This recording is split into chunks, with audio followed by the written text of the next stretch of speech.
Hi guys, this is Megan from Space for the Arts and Neighborhood Properties. I have a new project for you.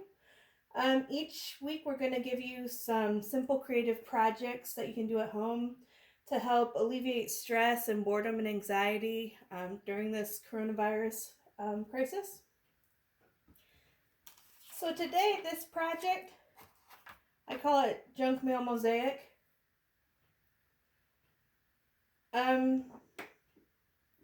So this mosaic, you can put it on paper, cardboard.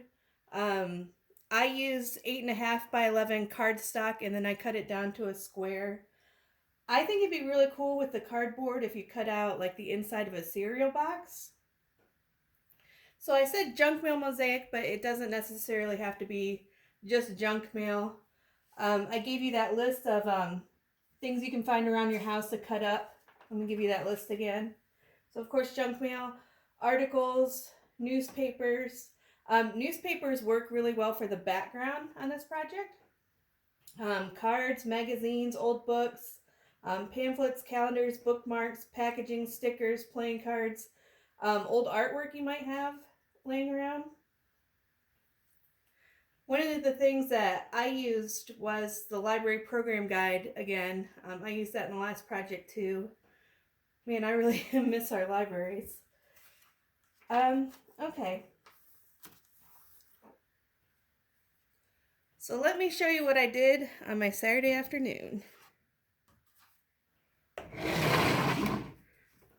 See, can you see that okay? There we go.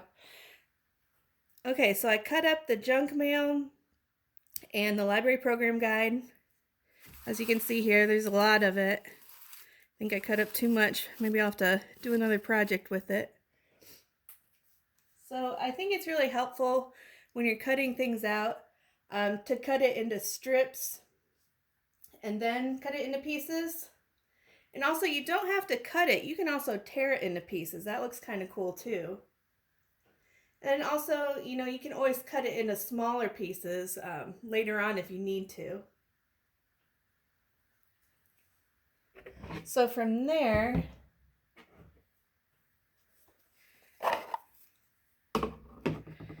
I used my daughter's plates. If you have little ones, you probably have plates like this in your house to separate the colors for what I was going to use. You don't have to use plates like this. You can use cups, paper plates, bowls, whatever you have. But it really does help to separate them first before you get started.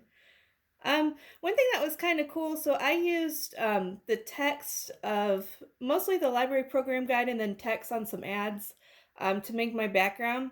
But my daughter, while I was doing this, cut up a Target receipt. She wanted to cut something up too. I was like, that looks kind of cool. So that might, if you cut up receipts, that might even look cool for the background too. Okay, let me put the project back up here.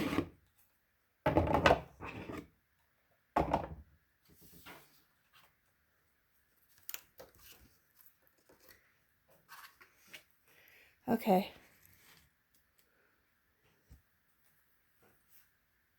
So like I said, newspaper and text is really easy for the background. It looks kind of cool. You could use glue or glue stick. If you had Mod Podge, you could use that too. You can make your own Mod Podge by mixing glue and water. I don't know the exact measurements for the glue and the water. When I make it, I just kind of make sure it's not too thick and not too watery and that it kind of works like paint.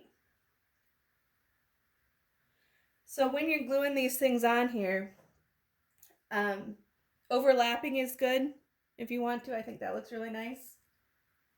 So flowers are an easy thing to do with this, but be creative. You can do whatever you want. This project was inspired by something I did at Owens when I was a student there. And I actually made like a pelican, and that looked pretty cool too. So this project is definitely time consuming.